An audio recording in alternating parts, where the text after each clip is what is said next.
नमस्कार दोस्तों, स्वागत है आपका इस YouTube channel Sarvan GS classes में। आज हम लोग चर्चा करेंगे चोल वंश में राज चोल के बारे में। पिछले क्लास में हम लोग चर्चा किए थे कि चोल वंश ने जो है पल्लव वंश से सत्ता छीन करके स्थापना तो किया, लेकिन साम्राज्यवादी संकल्पना को जन्म नहीं दिया। लेकिन जब राज चोल आएंगे तो इसने देखेंगे लगभग दक्षिण भारत को, इसने पूरे भारत को जीता, यानी साम्राज्यवादी संकल्पना को जन्म दिया। इसीलिए राज चोल को वास्तविक संस्थापक भी कहा जाता है। ठीक है। और राज चोल के बाद में जब उसका पुत्र शासक बनेगा राजेंद्र चोल, तो उसकी उपलब्धि को और दिखाया गया। उसकी उपलब्धि को कई सारे इतिहासकार ने तो यहाँ तक जो है उनकी तुलना नेपोलियन से की है, उनकी तुलना सिकंदर के विजय से की है। और आप लोगों को पता है कि भारत इतिहास में ये दोनों ऐसे योद्धा हैं जो विजय के लिए जाना जाता है। और उनकी तुलना अगर इनसे किया जाए तो इसका मतलब है कि राजेंद्र चोल जो है वास्तविक सत्ता के संस्थापक तो राज चोल हैं, लेकिन साम्राज्यवादी संकल्पना को राजेंद्र चोल ने जो है जन्म दिया। तो इन योद्धाओं के बारे में आज हम लोग चर्चा करेंगे किस प्रकार से, ठीक है, राजेंद्र चोल और राज चोल ने मिल करके पूरे मतलब दक्षिण भारत को जीता, श्रीलंका को जीता, यहाँ तक कि इसने दक्षिण पूर्वी एशिया को भी जीता था। ठीक है। इन सभी को हम लोग जो है मैप के माध्यम से भी समझने का प्रयास करेंगे। ठीक है। और हम लोग चर्चा करेंगे राज प्रथम के बारे में पहले, और इसने जो साम्राज्यवादी संकल्पना को जन्म दिया, इन सभी को पढ़ेंगे। जिस प्रकार से आप लोग पढ़े होंगे, पिछले क्लास में हम लोग पढ़ा चुके हैं प्राचीन काल में, कि जिस प्रकार से चंद्रगुप्त मौर्य ने पूरे मगध साम्राज्य को अस्थायित्व तो प्रदान किया, पूरे साम्राज्य को तो जीता, लेकिन जब अशोक सम्राट आए तो उसमें जो है अपने धर्म की नीति से पूरे साम्राज्य में जो एक नई संकल्पना को जन्म दिया। और उसी साम्राज्य में जो है उसने कहीं का एक महान शासक कहला पाए। तो कहीं कहीं उस सत्ता की नींव तो जो है चंद्रगुप्त मौर्य ने डाली, लेकिन और उसी चंद्रगुप्त मौर्य की नींव में जो है अशोक ने प्रशासन को इस प्रकार से व्यवस्थित कर दिया कि वो भारत इतिहास में एक महान शासक में जो है अपना मतलब कि नाम दर्ज करा पाए। तो उसी प्रकार से राज प्रथम देखेंगे, ये भारत को जीतेंगे और दक्षिण भारत को जीतेंगे। और जब राजेंद्र चोल आएगा तो उसी प्रकार से अपनी उपलब्धि दर्ज कराएगा, कहीं कहीं सिकंदर की तरह योग्य कहलाएगा, कहीं कहीं नेपोलियन से जो है इनकी तुलना की जाएगी। ठीक है। तो इन सभी को पहले हम लोग देखते, देखिए पहले इनका राजनीतिक कंडीशन तो देख लीजिए कि कहाँ क्या है। तो ये आपका केरल है जो चेर राज है न, ये आपका केरल है। केरल देखिए दोस्तों, हम इंडिकेट कर देते हैं। ठीक है। एग्जैक्ट मैप आप गूगल में सर्च मारेंगे तो मिल जाएगा। ठीक है। और दक्षिण में आपका कौन सा वंश है, यहाँ पे आपका पांड्य वंश है। पांड्य वंश है। एग्जैक्ट मैप नहीं बनाते, हाँ, लेकिन मतलब ये कर देते हैं। ठीक है। फिगर खींच देते हैं। और इसी के ऊपर में आपका ये वाला आपका चोल वंश है। ये आपका कौन सा वंश है, ये चोल वंश है।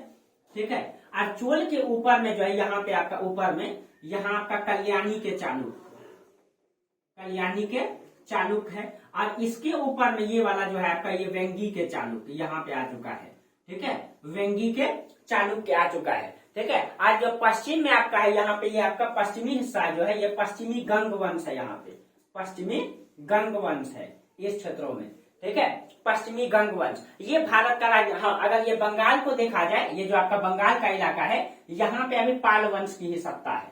ठीक है। यहाँ पे आपका पाल वंश है। और इस क्षेत्रों में देखा जाए तो आपका हर्ष के बाद जो सत्ता चल रही है, ठीक है, वो सब चौहान वंश, प्रतिहार वंश, ये मतलब परमार वंश, ये सब राजपूत काल इधर चल रहा है। आपको पता है कि 7वीं सदी के बाद राजपूत काल को माना जाता है, 7वीं से 12वीं सदी। तो इधर राजपूतों की है परमार, प्रतिहार, चौहान, चंदेल, इन सभी का राजपूत इधर सिस्टम चल रहा है। तो हम लोग को दक्षिण भारत पढ़ना है, इसीलिए हम लोग पहले यहाँ से चर्चा करेंगे। ठीक है। देखिए, तो हम लोग पढ़ेंगे राज प्रथम के बारे में। तो अभी तक हम लोग कई सारे राजाओं के बारे में पढ़ चुके हैं, लेकिन राज प्रथम को वास्तविक संस्थापक कहा जाता है। इसको जो है वास्तविक संस्थापक कहा जाता है, वास्तविक संस्थापक। तो अगर आपसे पूछा जाए क्वेश्चन, चोल वंश का संस्थापक कौन है, तो विजयाल, लेकिन वास्तविक संस्थापक कौन है, तो फिर राज प्रथम आप बोलेंगे। और राज प्रथम पिछले क्लास में चर्चा किए थे। ये चोल वंश का वास्तविक संस्थापक, इनका पिता कौन है, उत्तम चोल, पिछले क्लास में चर्चा कर चुके हैं हम लोग। और इनकी माता का नाम है वानवन देवी। ठीक है। तो देखिए, इनके पिता है उत्तम चोल, पिता उत्तम चोल, उत्तम चोल। और इनकी माता का नाम है वानवन देवी, वानवन देवी। आज कहा जाता है कि ये वानवन देवी जो है उत्तम चोल की, इनके पिता की जब मृत्यु हो गई थी तो ये वानवन देवी सती हो गई थी। इसका मतलब है दोस्तों कि सती प्रथा का प्रमाण अभी भी दिखाई दे रहा है। सती का प्रथा का जो प्रचलन है इस समय भी चल रहा है न, सती प्रथा प्रचलन में है इस समय, इसका मतलब न, इसका कहने का मतलब है। ठीक है, अब जो राजराज प्रथम है दोस्तों, ये इनका मूल नाम नहीं है, ये तो इनका उपाधि है। ठीक है, राजराज प्रथम का जो मूल नाम था, मूल नाम इनका क्या था? मूल नाम था अरमोली वर्मन। अरमोली वर्मन, अरमोली वर्मन इसका मूल नाम है। और राजराज प्रथम जो है, ये जब राज्यारोहण किया, जब ये राजा बने, गद्दी धारण किए, तब इनका नाम जो है राजराज प्रथम पड़ा। ठीक है, तब इनका नाम राजराज प्रथम पड़ा। और कहा जाता है कि इनकी उपाधि, किसी भी राजा के बारे में उनकी उस उपाधि से स्पष्ट प्रमाण पता चल जाता है ना। जैसे आप लोग पिछले क्लास में हम चर्चा कर चुके थे इनके बारे में, जब आप मैट्रिक पास करते हैं तो आपको मैट्रिक का सर्टिफिकेट मिलता है ना, ग्रेजुएट करते हैं तो आप जो है कि प्रतिष्ठित हो जाते हैं, पीजी करते हैं मास्टर्स का डिग्री मिलता है, पीएचडी करते हैं तो डॉक्टर फिलोसफी का मिलता है ना। तो उसी प्रकार से जब कोई भी राजा अपने कर्तव्य को दिखाता है तो उसी के अनुसार उसको उपाधि भी दिया जाता था। तो किसी भी राजा के बारे में उनकी उपाधि से जो स्पष्ट जानकारी हो जाती है। ठीक है, तो इनकी उपाधि के बारे में हम थोड़ा सा चर्चा कर ले। हाँ, पहले इनके बारे में बता दें, इनका जो गुरु हुआ करता था करुवर। ठीक है, इनका गुरु था करुवर, और इसी करुवर से इसने सैन्य विद्या सीखा। ठीक है, तो इनका गुरु का नाम आप लोग ध्यान में रखिएगा, करुवर।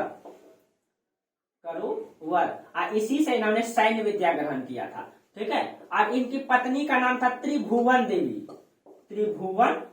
त्रिभुवन महादेवी। ठीक है, त्रिभुवन महादेवी, त्रिभुवन महादेवी, ये इनकी पत्नी का नाम है। ठीक है, त्रिभुवन महादेवी। अब देखिए इनकी उपाधि का थोड़ा सा हम लोग चर्चा कर लें कि इनकी उपाधि क्या क्या है। ठीक है, इनकी उपाधि तो इनकी उपाधि जो है, इनकी उपाधि है शिवपाद केसरी, शिवपाद केसरी, केसरी। इसका मतलब है कि शिवपाद केसरी, इसका मतलब ये जो है कि मतलब शिव के भक्त थे, शिव के भक्त थे। ठीक है, और आप लोग को चर्चा भी की है कि चोल वंश जो है पूर्णतः शैव धर्म को मानते हैं। ठीक है, एक उपाधि इनका मुरलीधर। ठीक है, और ये नाम इसका मुद्रा पर आया है, मुद्रा पर इनका नाम आया है मुरलीधर। ठीक है, मुरलीधर, इनकी मुद्रा पर ये नाम आया है। ठीक है, और इसका मूल नाम आप लोगों को चर्चा कर दी, अरमोली वर्मन मूल नाम। ठीक है, और इनको मुमांडी चोल, राज मार्तंड, इनको ये भी कहा जाता है, इनको जो है मुमांडी चोल भी कहा जाता है, मुमांडी चोल। ठीक है, मुमांडी चोल, इसको राज मार्तंड भी कहा जाता है, राज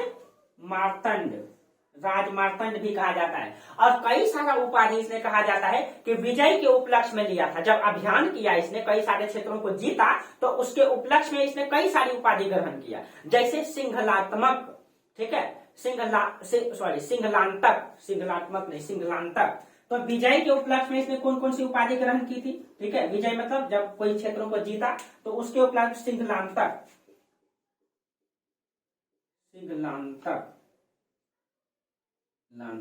ठीक है, अब सिंहलांतक का मतलब हो गया दोस्तों सिंघल देश। सिंघल देश यहाँ श्रीलंका को कहा गया है। ठीक है, श्रीलंका को क्या कहा गया है? सिंघल देश कहा गया है। और इसने जो है सिंघल देश को जीता, सिंघल का उत्तरी हिस्सा को। ठीक है, इसने जो है सिंघल का उत्तरी हिस्सा को जीता था, अभी हम चर्चा करेंगे।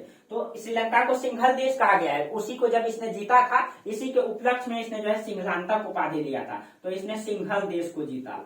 ठीक है, तो सिंघल देश यहाँ किसको कहा गया है? श्रीलंका को कहा गया है, श्रीलंका को कहा गया, इसने श्रीलंका को भी जीता। तो आप कहेंगे दोस्तों उस समय श्रीलंका को जीता, इन दोनों के बीच में तो समुद्र है, और आप लोगों को पता है कि राम सेतु नहीं, जिसको आदम का ब्रिज भी कहा जाता है, राम जी यही पुल बनाए थे अपनी सीता माता को लाने के लिए। तो इसका मतलब है दोस्तों कि इस समय भी इसका प्रमाण दिखाई देता है, और उस समय माना जाता है कि वो जो आदम का पुल है वो उठा हुआ दिखाई दे रहा है। ठीक है, उस समय जुड़ा हुआ था। ठीक है, ऐसा मतलब कई सारे इतिहास में चर्चा आता है। तो विजय के उपलक्ष्य में सिंघलांतक उपाधि लिया है, इसने जयगोंड उपाधि लिया। कहा जाता है जब इसने मतलब पांड्य राज्यों को पराजित किया था, इसने उपाधि लिया था जयगोंड। तो जयगोंड किसके उपलक्ष्य में? तो पांड्य राज्यों को पराजित करने के उपलक्ष्य में इसने जयगोंड उपाधि लिया। ठीक है, इसकी एक उपाधि है, थोड़ा सा लंबा नाम है केलिंग कुलांतक। ठीक है, केलिंग कुलांतक। देखिए कलिंग को जीतने के उपलक्ष्य में लिया था, केलिंग कुलांतक। ठीक है, ये किसको जीतने के उपलक्ष्य में? ये कलिंग को जीतने के उपलक्ष्य। अभी हम लोग एक एक करके चर्चा करेंगे। कलिंग आपका ये उड़ीसा का क्षेत्र है, ये उड़ीसा का आपका कलिंग है, उसको भी इसने जीता, तो इसलिए इसने कलिंग कुलांतक उपाधि लिया था, कलिंग कुलांतक। ठीक है, कलिंग कुलांतक, हाँ कलिंग कुलांतक। ठीक है, ये उपाधि लिया था इसने। ठीक है, अब देखिए, अब इसके बारे में थोड़ा राजनीतिक उपलब्धि की चर्चा करें कि सबसे पहले ये इनका कंडीशन है, इस तरीके से अगर देखा जाए तो इनका कंडीशन है, राजनीतिक कंडीशन है दक्षिण भारत का। तो दक्षिण भारत में इसने कहा जाता है इन सभी राज्यों को एक एक करके जीता था। तो कैसे जीता, इनके बारे में पहले चर्चा करते हैं। तो सबसे पहले कहा जाता है कि इसने जो है, देखिए दोस्तों यहाँ थोड़ा उल्टा लिख दिए है। ठीक है, ये जो कल्याणी का चालुक है ना, ये ऊपर में है आपका कल्याणी, और वेंगी के चालुक दक्षिण में है। ठीक है, क्योंकि मतलब उल्टा पुल्टा हो जाएगा, तो क्योंकि इसने सबसे पहले वेंगी और कल्याणी के चालुक को ही जीता था। सबसे पहले इसने विजय किसको किया, देखिए पड़ोसी है, पहले विदेशी इसी को जीतेगा। तो सबसे पहले इसका अगर राजनीतिक उपलब्धि को अगर देखा जाए तो देखिए, इसको आप लोग नोट कर लीजिएगा, यहाँ से क्वेश्चन बहुत ज्यादा रहता है। ठीक है, और आप लोग इस तरीके से पढ़ लेंगे तो किसी भी एग्जाम में, पीसीएस में, सिविल सर्विसेज का यूपीएससी भी देंगे तो क्वेश्चन नहीं छूटेगा आपका। ठीक है, कहीं भी दिक्कत नहीं होगा। और पीसीएस के लिए आप लोग चिंता ही नहीं कीजिए, पीसीएस के लिए आप लोगों को सोचना ही नहीं है। ठीक है, देखिए इनकी राजनीतिक उपलब्धि का थोड़ा सा हम चर्चा कर लें। राजनीतिक उपलब्धियां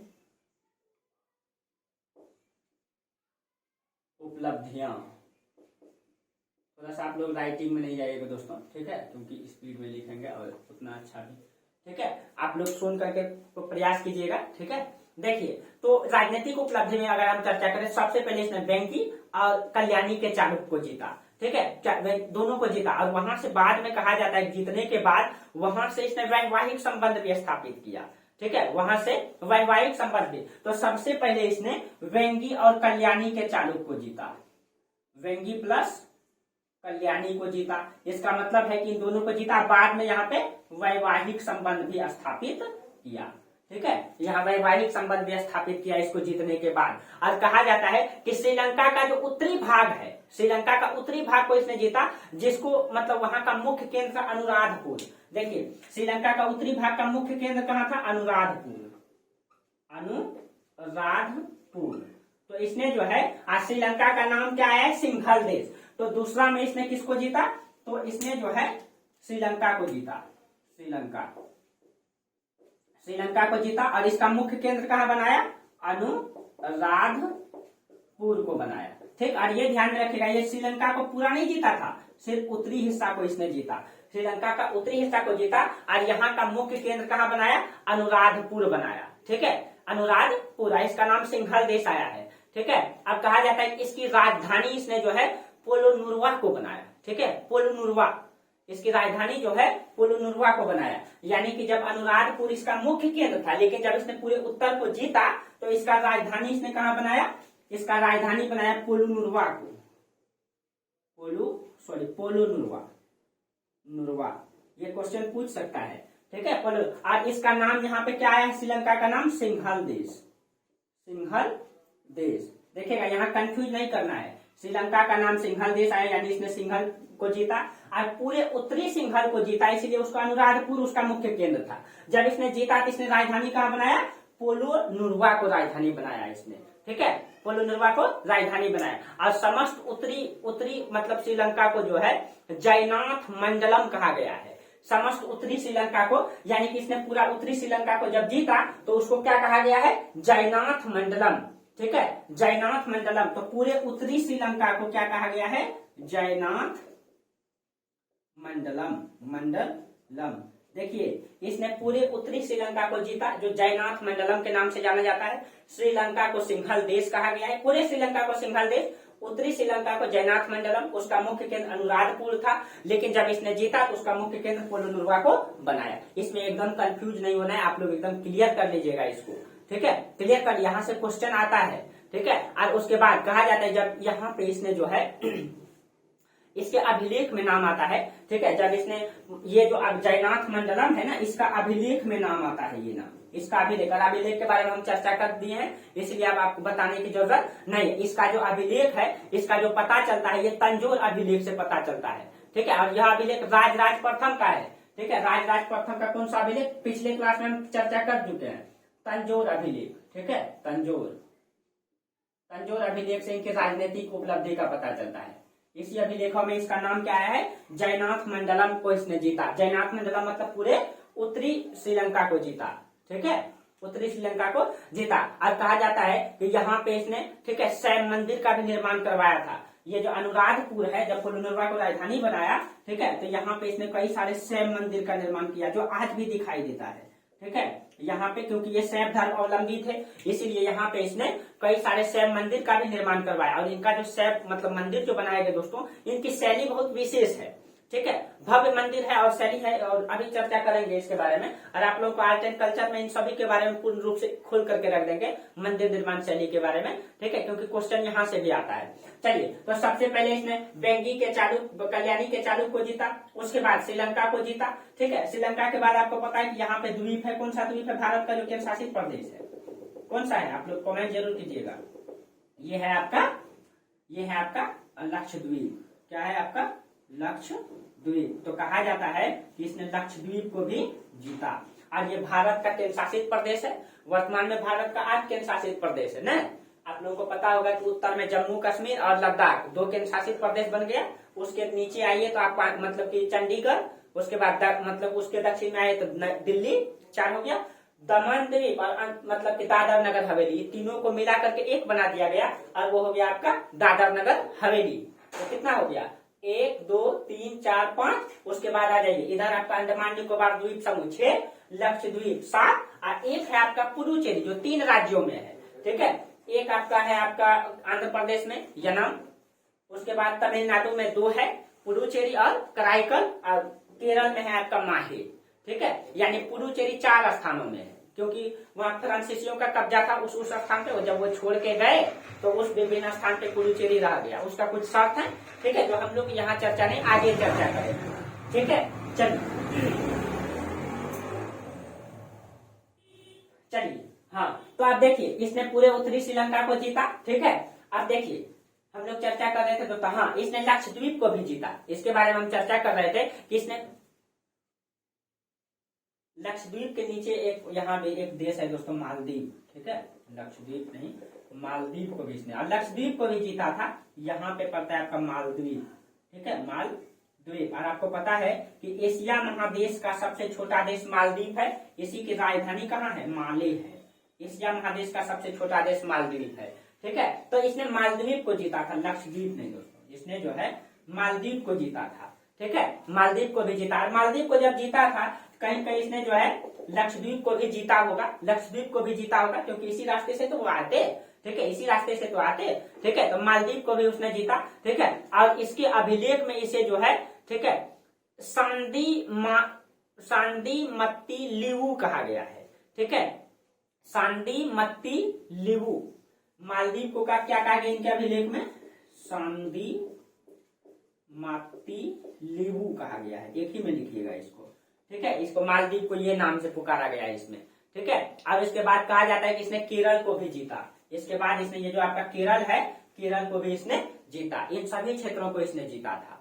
ठीक है, ये सारे के सारे क्षेत्रों को इसने जीता था राज प्रथम ने। ठीक है, सारे क्षेत्रों को। तो कहीं न कहीं राजनीतिक विस्तार की जो संकल्पना है ये इसी के समय से दिखाई देता है। और इससे पहले जो राजा आए उसने जो है राजनीतिक विस्तार बहुत अधिक नहीं कर पाया। ठीक है, इसने जो इतनी बड़ी क्षेत्र को जब जीता तो लगभग अगर कहा जाए लगभग तमिल प्रदेशों को इसने जीत लिया न, पूरे तमिल प्रदेशों को लगभग इसने जीता।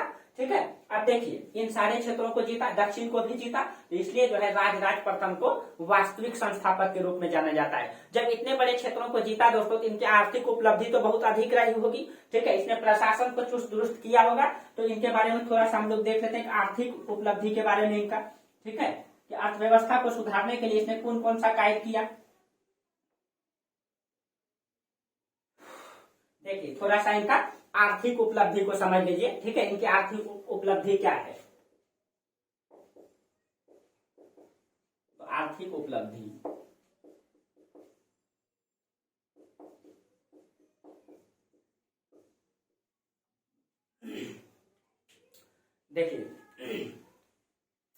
देखिए चोल वंश में पहली बार कहा जाता है कि इसने भूमि का पैमाइश करवाया। पहली बार भूमि का पैमाइश जो करवाया था ये इसी ने करवाया था। और भूमि का पैमाइश करके कर निर्धारित किया गया और इसके समय में भूमि की उर्वरता को बढ़ाया गया और उपज के आधार पर कर का निर्धारण किया गया। उर्वर भूमि को बढ़ाया गया। ठीक है। तो इसने सबसे पहली बार क्या किया, देखिए इसमें क्या होता है दोस्तों, जनता का शोषण कम होता है। जब आप लोग को ब्रिटिश काल पढ़ाएंगे तो उसमें बताएंगे कि वहां जनता का शोषण कैसे अधिक होता था। मान लीजिए ये जमीन का टुकड़ा है, ठीक है, ये मान लीजिए जमीन कई भागों में बटा हुआ है, ठीक है, मान लीजिए ये इस तरीके से जमीन बटा हुआ है। अब इसने क्या कर दिया, यहाँ पे जमीन को विभाजित कर दिया, यानी कि पैमाइश करवा दिया। तो सबसे पहले इसने क्या किया, जमीन का पैमाइश करवाया, ठीक है, भाई पैमाइश करवाया। आज जो उपजाऊ भूमि था, उर्वर भूमि को इसने बढ़ाया, इसने जो है उर्वर भूमि को क्या किया, बढ़ाया, सिंचाई के लिए व्यवस्था किया। अब भूमि का पैमाइश करवा करके कर का निर्धारण किया, यानी पहले पैमाइश किया फिर कर यानी कि टैक्स का निर्धारण किया,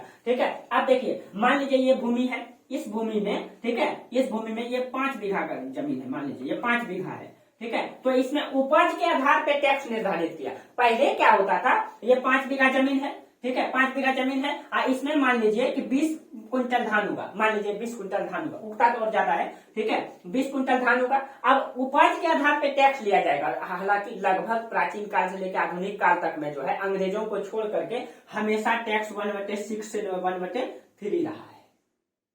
लेकिन अंग्रेज जब आएगा तो उसको 50%, 66% भी लागू कर देगा, ठीक है। कुछ ऐसे बीच में शासक आए जो 1/3 किए, जैसे एमबीटी एक बार बढ़ाए थे 2 क्षेत्रों में, तो उस असफल रहा।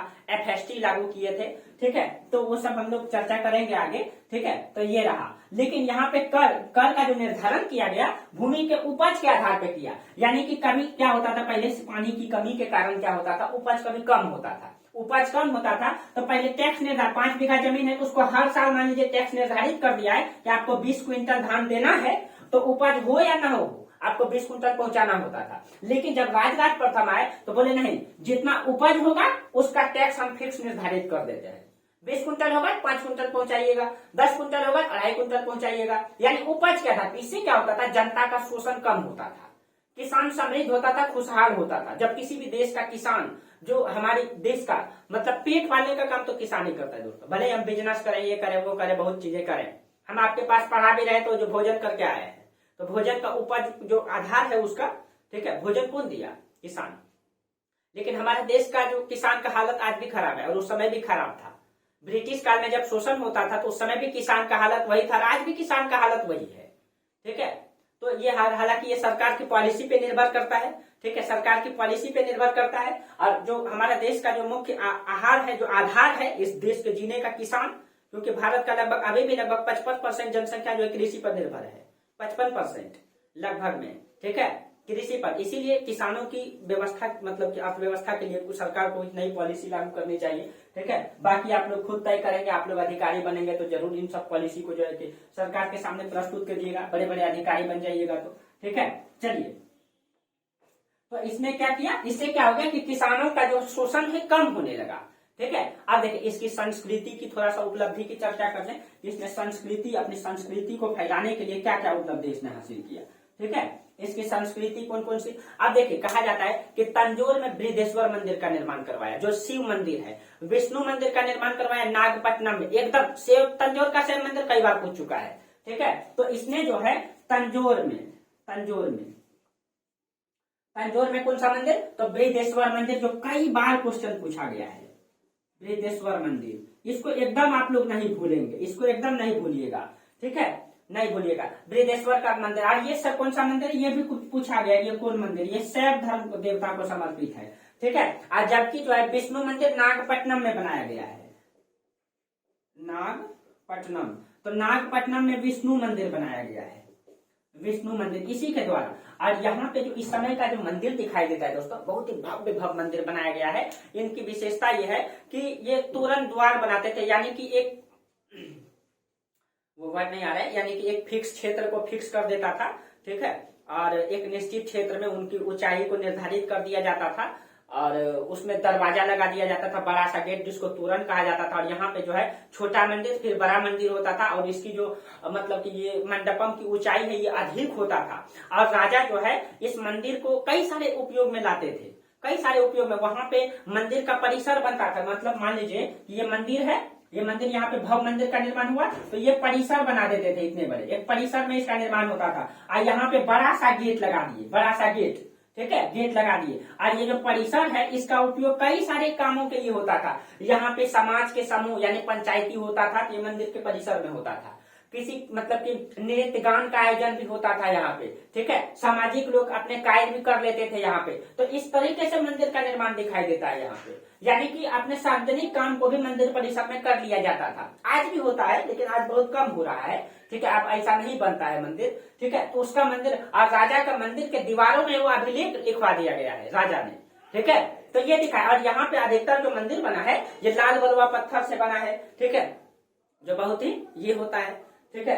तो ये बना, इसकी विशेषताओं को हम आगे चर्चा करेंगे जब हम आर्ट एंड कल्चर पढ़ाएंगे आपको, तो ठीक है। और ये कहा जाता है कि स्वयं शैव धर्म अवलंबी था, ठीक है, फिर भी ये विष्णु मंदिर बनवाया। इसका मतलब है कि राजा जो है सहिष्णुता की विचारधारा रखता है, यानी कि सभी धर्मों को समान प्रश्रय देता है अपने साम्राज्य में रहने के लिए न। तो ये विष्णु मंदिर बनाया और ये है शैव धर्म अवलंबी, इसका मतलब है सभी धर्मों का ये सम्मान करता है। सिंहल देश श्रीलंका में भी इसने बहुत सारे शैव मंदिर बनवाए थे, अभी हम चर्चा भी किए, सिंघल देश में बहुत सारे शैव मंदिर बनाए थे, ठीक है। इसकी दादी का नाम था सोम्बियन देवी, ठीक है, सोम्बियन देवी के नाम पे इसने चोलेश्वर मंदिर का निर्माण किया था। तो इनकी दादी का नाम था, दादी थी इनकी, ठीक है, यानी कि राजराज प्रथम की दादी थी, ठीक है, सोम्बियन देवी,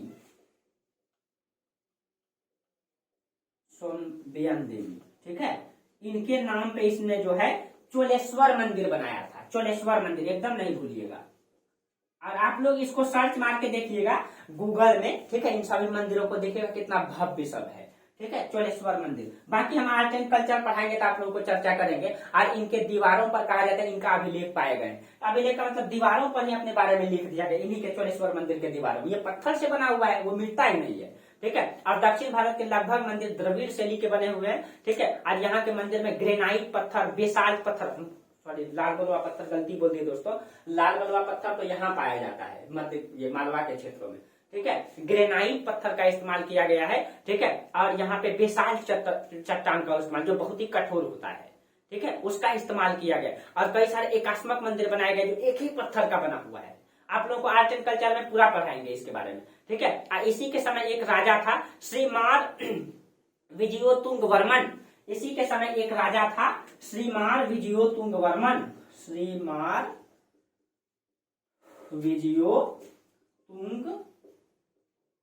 वर्मन, इनका नाम थोड़ा सा बड़ा सा है, श्रीमार विजयोतुंग वर्मन, ठीक है। इसने कहा जाता है कि चूनामणि विहार की स्थापना किया था, चूनामणि विहार इसी के समय था। इसने कौन सा, चूनामणि विहार की स्थापना किया। अब आप बोलिए ये चूनामणि विहार है, विहार का मतलब ये बौद्ध धर्म जहां रहते हैं वहां उसको विहार कहा जाता है। इसका मतलब है कि राजा शैव धर्म को भी मान रहे हैं, ठीक है, शैव धर्म मतलब, लेकिन विहार की भी स्थापना यानी बौद्ध और जैन धर्म को भी संरक्षण दे रहे हैं। लेकिन कहा जाता है कि ये विहार की स्थापना जो है नागपट्टनम में किया था। कहाँ पे किया था, नागपट्टनम। और एक गांव का नाम था यहाँ पे ओनाई मंगलम ग्राम में ये बना हुआ है, ओनाई मंगलम। तो ये कहाँ मतलब कि बना हुआ है, नागपट्टनम में, नागपट्टनम, ठीक है। और गांव का नाम पूछेगा तो ओनाई मंगलम ग्राम में ये बना हुआ है। लेकिन ये मंदिर तो बनाया था श्रीमार विजयोतुंग वर्मन ने, लेकिन इसके लिए जमीन जो दिया था ये राजराज प्रथम ने दिया था।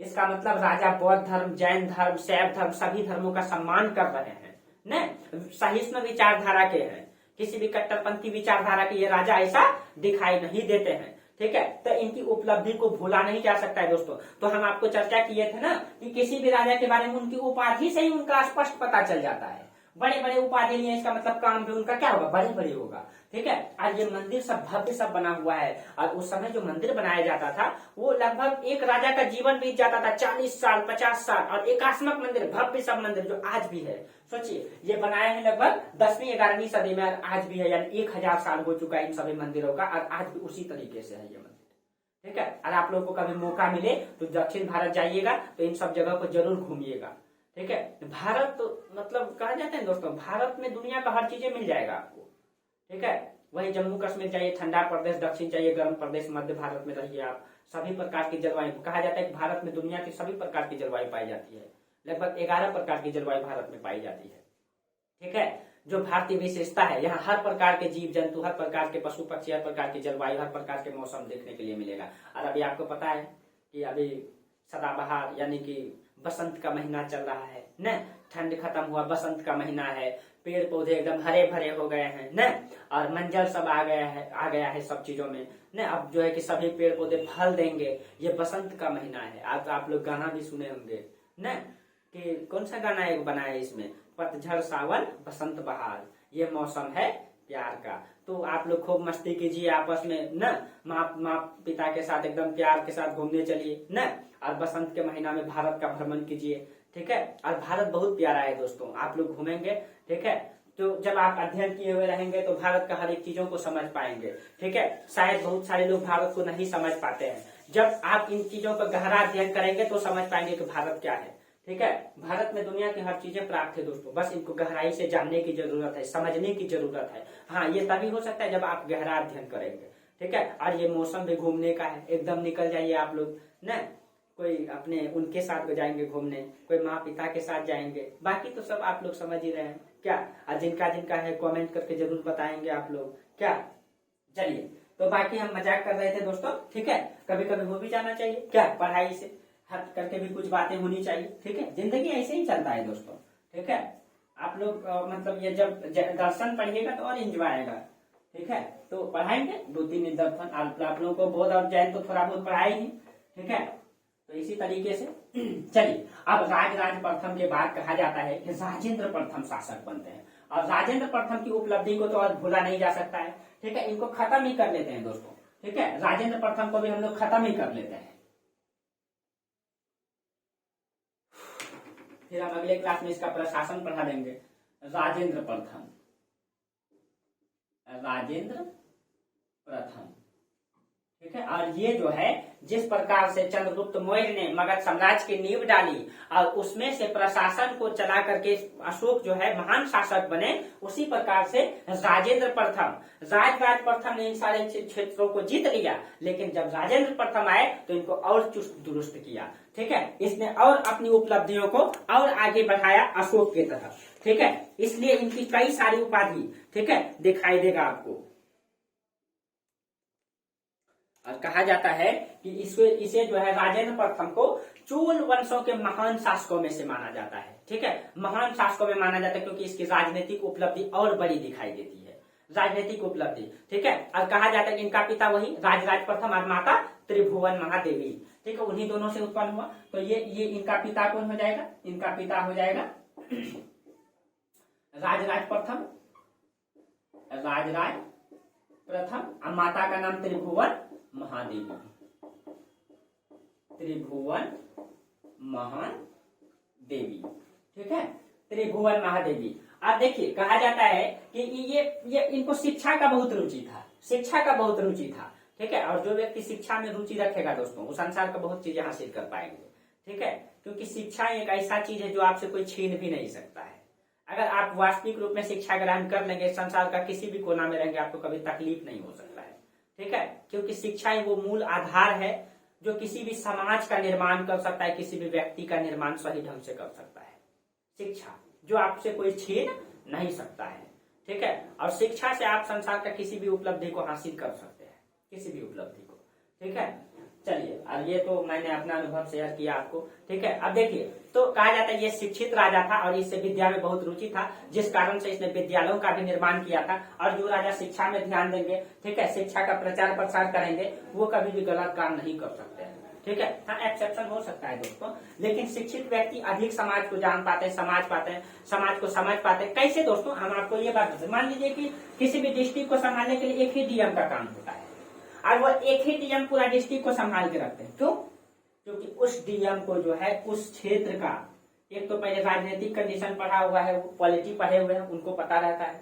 उनका भौगोलिक कंडीशन पता है क्योंकि वो भूगोल पढ़े हैं। उसका इकोनॉमिकल कंडीशन पढ़ा हुआ रहता है वो, ठीक है। उनका ज्योग्राफिकल कंडीशन और उनका इतिहास पता हुआ रहता है। वो वहां का नहीं रहते हैं, फिर भी उनको वो अधिक बेहतर समझ पाते हैं। जिस प्रकार से मैं आपको दक्षिण भारत का इतिहास पढ़ा रहा हूँ, आप भारत के कई सारे कोने से देख रहे हैं, ठीक है, लेकिन आपको कहाँ की जानकारी मिल रही है? दक्षिण की।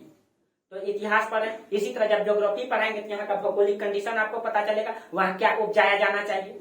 इकोनॉमिक्स पढ़ाएंगे तो वहाँ की अर्थव्यवस्था का पता चलेगा।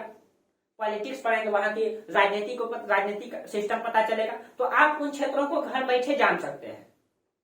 तो आपके पास एक सुविधा भी है, आपके पास टेक्नोलॉजी है, समझिए इनको, इनका उपयोग कीजिए, दुरुपयोग मत कीजिए। ठीक है, समझ में आया? चलिए इसी प्रकार से आप जान सकते हैं। चलिए तो राजा प्रथम भी आज हम लोग राजेंद्र प्रथम भी खत्म ही कर लेते हैं। ठीक है, देखिए किसी भी राजा के बारे में हम आपको बार बार बोले हैं कि उनकी उपलब्धि से ही पता चलती है, उनकी उपाधि से ही पता चलती है। तो ये पढ़े लिखे शासक है, शिक्षित है, शिक्षा में रुचि भी है और इसने कई सारे विद्यालय का भी निर्माण किया। इसकी जो उपाधि है वो पंडित चूल, कटाधिपति, ठीक है, कडार कुंड, ठीक है, इनकी उपाधि क्या है? देखिए इनकी उपाधि पंडित चोल इसने इसलिए उपाधि लिया था क्योंकि इसने शिक्षा का विकास किया, विद्यालय का निर्माण किया, इसीलिए इसको पंडित चोल भी कहा जाता है। पंडित चोल, इसको कटाधिपति भी कहा जाता है, कटाधिपति भी कहा जाता है, कटाधिपति। ठीक है, इसको कडार कुंड भी कहा जाता है, कडार कुंड। ठीक है, ये सारी उपाधि इनकी है, कडार कुंड। ठीक है, आज जो कडारकोन उपाधि लिया है इसने, ये जब दक्षिण पूर्व देशों को जीता उसी के उपलक्ष्य में लिया। ये दोनों उपाधि जो है ये दक्षिण पूर्व को जीतने के उपलक्ष्य में लिया। अभी हम मैप में क्लियर करेंगे, आप लोगों को मैप में क्लियर करेंगे अभी।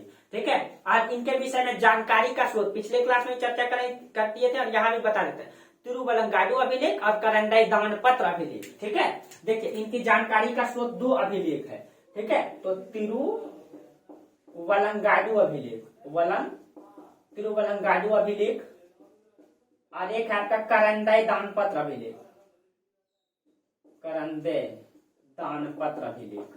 ठीक है, ये दो अभिलेख से इनकी जानकारी पता चलता है। इनका सिक्का भी पाया गया है, इनका सिक्का भी पाया गया है। इनका जो सिक्का पाया गया है वो तांबा के भी मिला है, चांदी का भी मिला है और स्वर्ण का भी मिला है। ठीक है, तीनों सिक्का मिला है इनका, तांबा, सोना, चांदी, मतलब तीनों मिला है। ठीक है, तीनों धातु का मुद्रा मिला है इसका।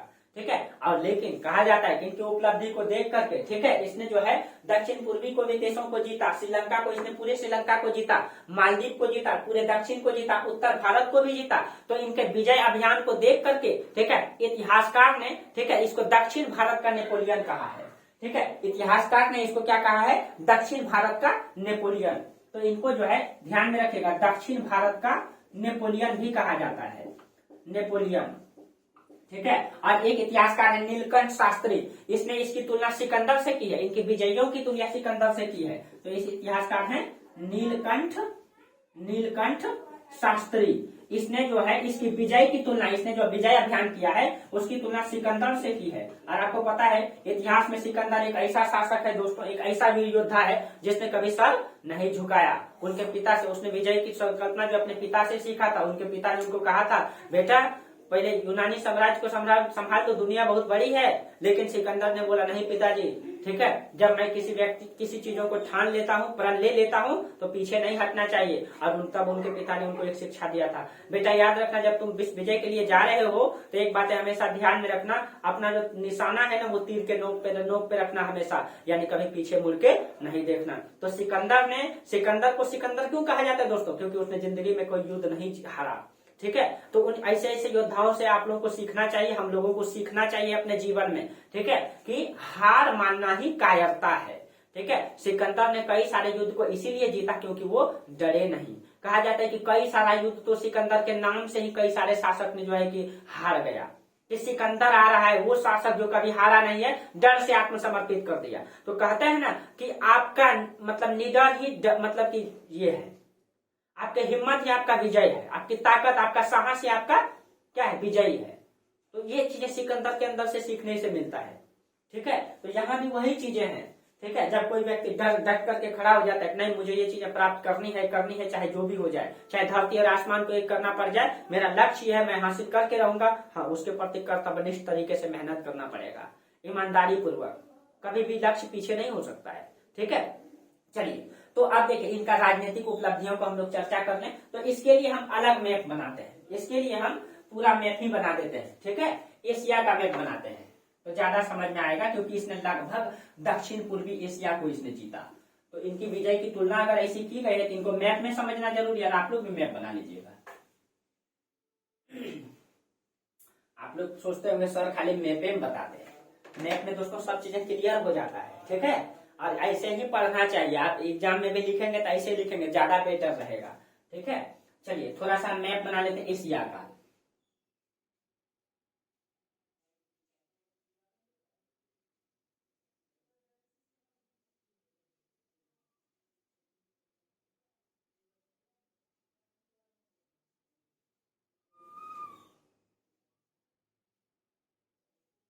ये आपका उत्तरी कोरिया है, दक्षिणी कोरिया है,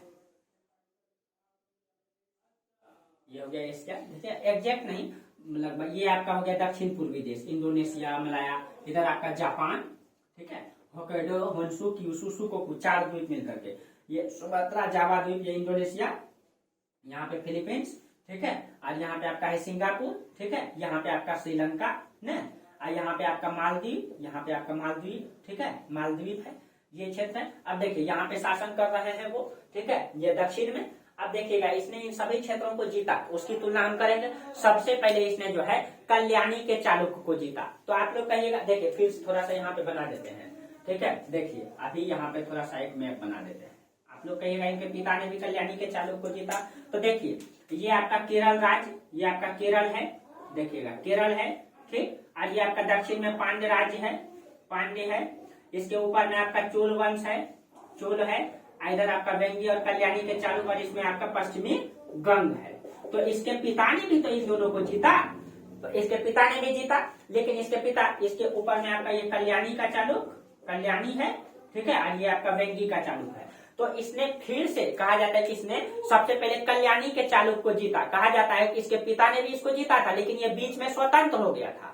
जब ये स्वतंत्र हो गया तो ये पड़ोसी है, सबसे पहले जीतना इसी को जरूरी है, इसीलिए सबसे पहले इसने कल्याणी के चालुक्य को जीता, ठीक है, क्योंकि ये बीच में स्वतंत्र हो गया था। अब कल्याणी का राजा इस समय था जयसिंह द्वितीय। तो इस समय कल्याणी का राजा कौन था? जयसिंह द्वितीय। इस समय राजा का नाम आता है जयसिंह द्वितीय। इसी को पराजित करके इसने कल्याणी के चालुक्य को जीता, ठीक है। तो आप इनका राजनीतिक उपलब्धि को इधर लिखेंगे एक एक करके। सबसे पहले इनकी राजनीतिक उपलब्धि, इनकी जो है राजनीतिक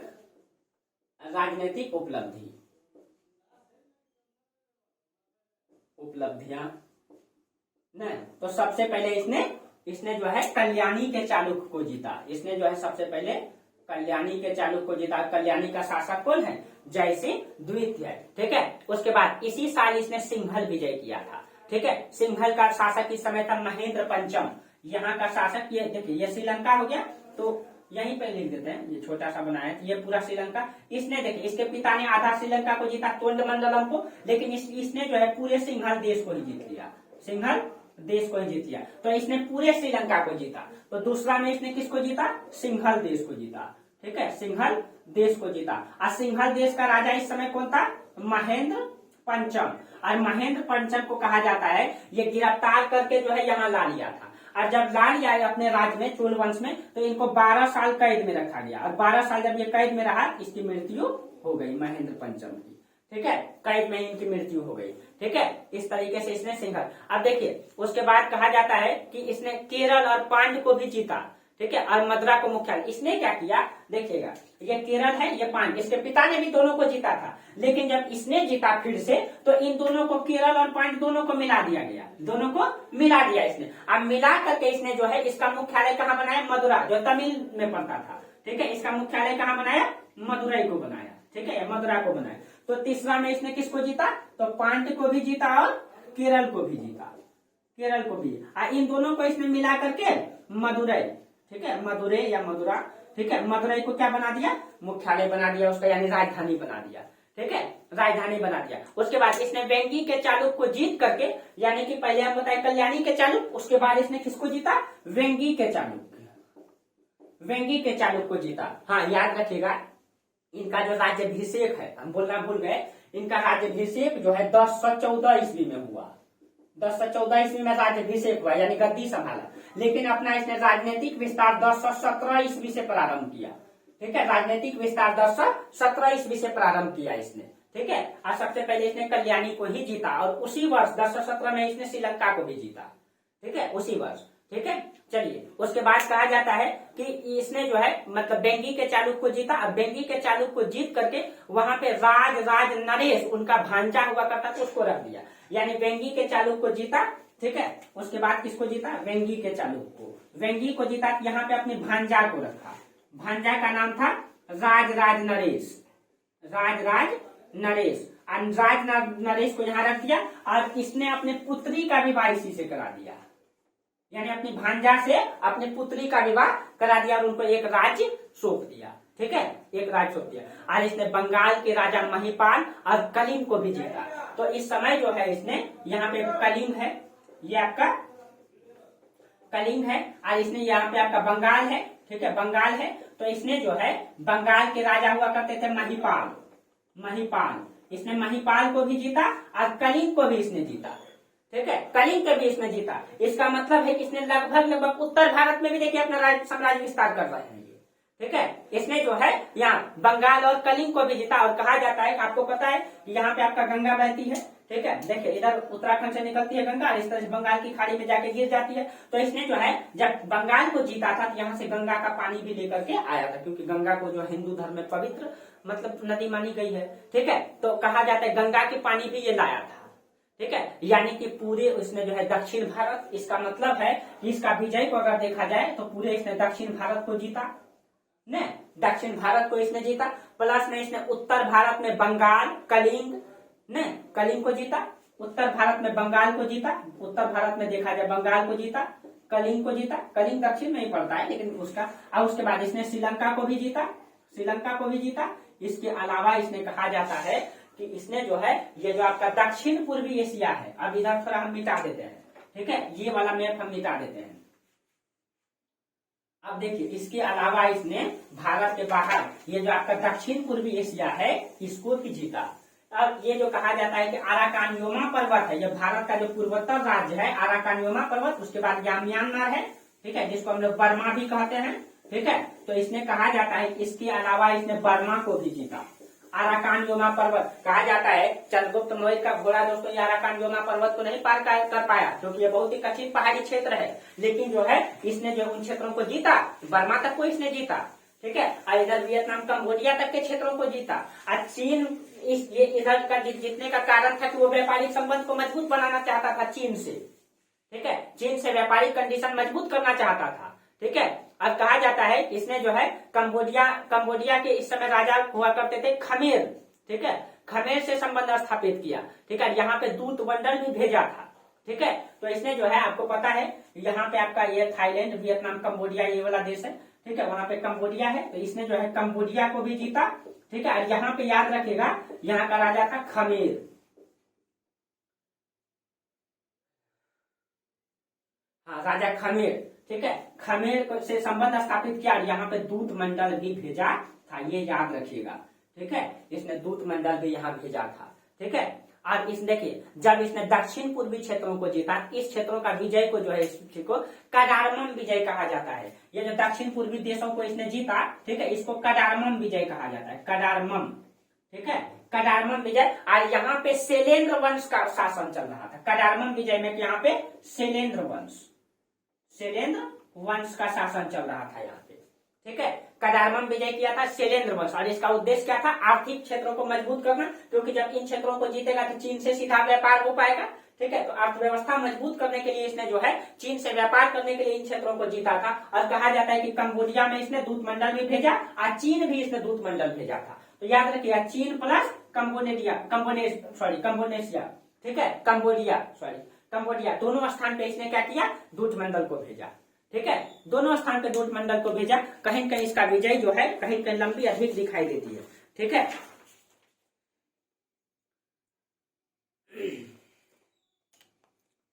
ठीक है, तो इसने इसका मतलब है दोस्तों कि देखिए इसने जो है लगभग पूरे दक्षिण भारत को जीता, ये पूरे क्षेत्रों को जीता।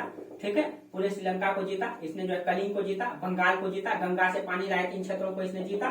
ठीक है, इसने जो है कि इस क्षेत्रों को मालदीव को जीता ही, दक्षिण पूर्वी एशिया को जीता ही, बर्मा को जीता, यानी कि एक बड़े से भूभाग पे इसने अपना नियंत्रण स्थापित किया था। कहीं कहीं ये क्षेत्र इसके अंतर्गत है कि इन जलमार्गों के ऊपर भी इसका अधिकार पूर्ण रूप से रहा होगा, इसलिए राजेंद्र चोल जो है बहुत ही योग्य शासक में माना जाता है। ठीक है, अब राजेंद्र चोल के बारे में कहा जाता है, ठीक है, कहा जाता है कि इसके पिता ने भूमि पैमाइश किया था। ठीक है, उपज के आधार पे निर्धारण किया था। तो इसने क्या किया, उत्पादन को बढ़ाने के लिए सिंचाई के लिए तालाब का निर्माण किया, नहरों का निर्माण किया। याद रखिएगा इसकी उपलब्धि अगर देखा जाए तो इसने जो इसके पिता ने जो है कर निर्धारित किया, भूमि की पैमाइश किया, इसने जो है तालाब का निर्माण किया था, तालाब का निर्माण किया, प्लस में नहर का निर्माण किया, जो बहुत उस समय सिंचाई के लिए बहुत योग्य था दोस्तों, क्योंकि उस समय अर्थव्यवस्था का मुख्य आधार कृषि था, उसके अलावा तो कुछ था नहीं, इसलिए कृषि को बढ़ावा देने के लिए इसने ये सब चीजें किया। ठीक है, अब इसने शिक्षा का विकास के लिए विद्यालय का भी निर्माण किया था, जिस कारण इसे पंडित चोल भी कहा जाता है। और इसने अपनी नई राजधानी गंगई कोंड चोलपुरम को बनाया। इसने अपनी राजधानी कहाँ बनाया था? गंगई कोंड चोलपुरम, गंगई कोंड चोलपुरम। और आपको बताएंगे इसके बारे में कि राजराज चोल और राजेंद्र चोल दोनों ने मंदिर का निर्माण करवाया, गंगई कोंड चोलपुरम का मंदिर और यहाँ आपका बृहदेश्वर का मंदिर, जो भारत का सबसे ऊंचा मंदिर है, जिसके ऊपर में जो है 5000 किलो यानी 5 टन का पत्थर रखा गया है। कहा जाता है कि वो पत्थर जब यहाँ पे बनाया हुआ है, इधर से जहाज गुजरता था तो जहाज का रास्ता मुड़ जाता था, क्योंकि वो पत्थर जो है वो चुंबक के पत्थर है। ठीक है, जिस कारण से जहाज का रास्ता मुड़ जाता था। तो बहुत सारे लोगों का कहना था कि इस मंदिर में बहुत शक्तियां हैं। ठीक है, तो इनके बारे में चर्चा करेंगे दोस्तों। 5000 किलो का पत्थर ऊपर में कैसे रखा? उस समय तो ये क्या कहते हैं, पॉपलेन किरान ये सब तो हुआ नहीं करता था, डोजर सब। ठीक है, फिर भी ऐसा कैसे किया? उस समय क्या टेक्नोलॉजी था? ठीक है, क्या टेक्नोलॉजी, इन सभी के बारे में हम लोग चर्चा करेंगे। ठीक है, तो ये आपका रहा राजेंद्र प्रथम के बारे में और राजराज प्रथम के बारे में। चोल वंश जो है दोस्तों यहाँ तक रहा। कल इसके प्रशासन के बारे में चर्चा करेंगे हम लोग। ठीक है, आज यहीं तक रहने दीजिए। आप लोग को समझ में आया होगा और बेटर समझ में आता होगा। ठीक है, जहां समझ में नहीं है आप लोग कमेंट कीजिए। ठीक है, ईमानदारी पूर्वक इसका नोट्स बनाइए, क्वेश्चन कहीं से बाहर नहीं जाएगा। बीपीएससी का लगभग सभी क्वेश्चन दोस्तों, लगभग 90% मेरा नोट से बाहर नहीं जाता है। ठीक है, हम इस बार भी देखे, कई बार भी मिला रहे हैं, क्योंकि गहरा तरीके से इससे बाहर क्वेश्चन नहीं जाता है। और जब आपका ये नोट्स आ जाएगा तो उससे नीचे कोई भी एग्जाम देंगे तो आपको कहीं दिक्कत नहीं होगा। आईएएस का भी पीटी देंगे तो कहीं दिक्कत नहीं होगा, मेंस लिखने में बहुत मदद करेगा आपको। ठीक है, इसीलिए आप लोग इसका नोट्स बना लीजिए। बेसिक चीजें यही है आपका इतिहास का, और कंटिन्यू क्लास कर लीजिए आप लोग। ठीक है, अब चलिए बाकी आप लोग ईमानदारी से अगर मेहनत करेंगे तो फिर कहीं दिक्कत नहीं होगा। सिलेबस को पढ़िए, हम बार बार कहते हैं सिलेबस पढ़िए, अन्य चीजों पे दिमाग मत दौड़ाइए, सिलेबस के पीछे एकदम लग जाइए, बाहरी चीजों को देखिए ही नहीं। सिलेबस मजबूत हो जाएगा तो आपको कोई दिक्कत नहीं होगा। ठीक है, चलिए तो आज हम लोग यहीं तक चर्चा करेंगे। तब तक के लिए आप लोगों को बहुत बहुत धन्यवाद। Thank you.